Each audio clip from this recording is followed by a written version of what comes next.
morning routine is so important. If you find yourself rushing around, you're forgetting things, you're running out the door late, Kristen, we are here for you. Oh, thank goodness.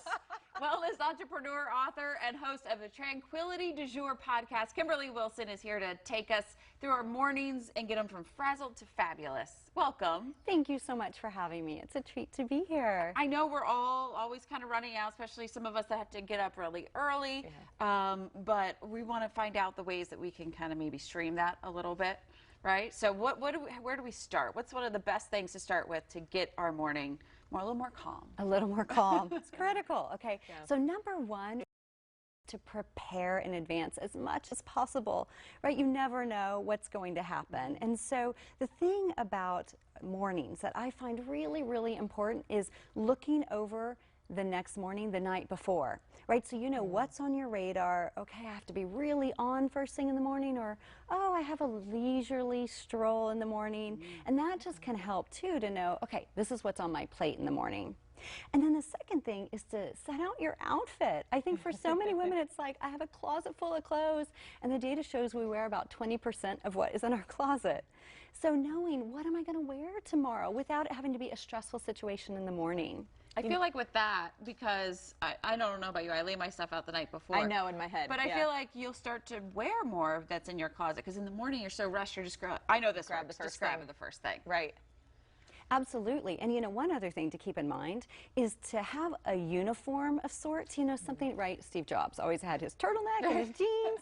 But you know, the thing about a uniform is you don't have to overthink. And another thing that really the data shows with decision fatigue is that the more we have to think about things and use that muscle of decision making, it like exhausts us as the day goes on. So why spend the morning focused on what am I going to wear? Even though it's important, but you know, it's like, oh, these are my 10 go-tos that like always look great, and I can swap them out with it just shifts the look. You feel good in it too. I know I did traffic around here for 3 years, and you can run into problems every morning on the road. So one of your tips too was leave extra time and space. How much extra time, especially when we count in DC traffic around here? Right. Well, what about you this morning? Oh my gosh, accidents happen, right? Accidents happen. So you always have to leave how much time?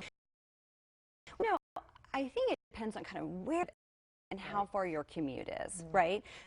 One of the things I think is if you can at least give yourself 15 to 20 minutes more, it can help so that it's not like, oh my goodness, I have to get out the door, I can't find my keys, the dog's barking, the kids are crying. It's like, I can't get out because I don't even have my keys to get in my car, right? So it's like that little extra space can just help so it doesn't feel so overwhelming of getting somewhere frazzled, when morning's really a great way if you can start it with a little more spaciousness. I think it just makes such a difference.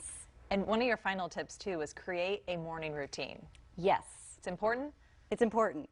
So the thing about mornings also is, you know, how many of us, we wake up and we look at our phones. So we're initially, I mean, immediately put on somebody else's agenda.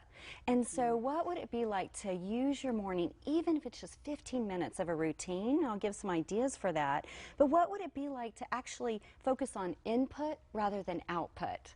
So maybe that's, I sit and I have my morning cup of tea, or I read a book that's inspiring, you know, versus the news, which sometimes cannot be inspiring at times, right? And so it's like, what is it that I can input into myself? Just some stretching, some morning yoga that just will help set me up for success with the day ahead.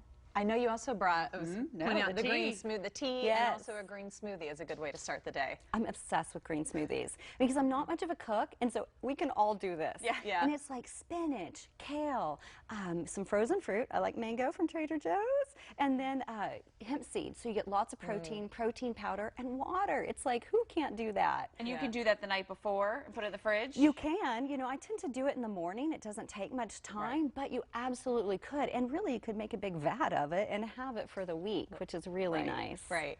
Thank you for helping. You got some tips, Kristen? I got some tips.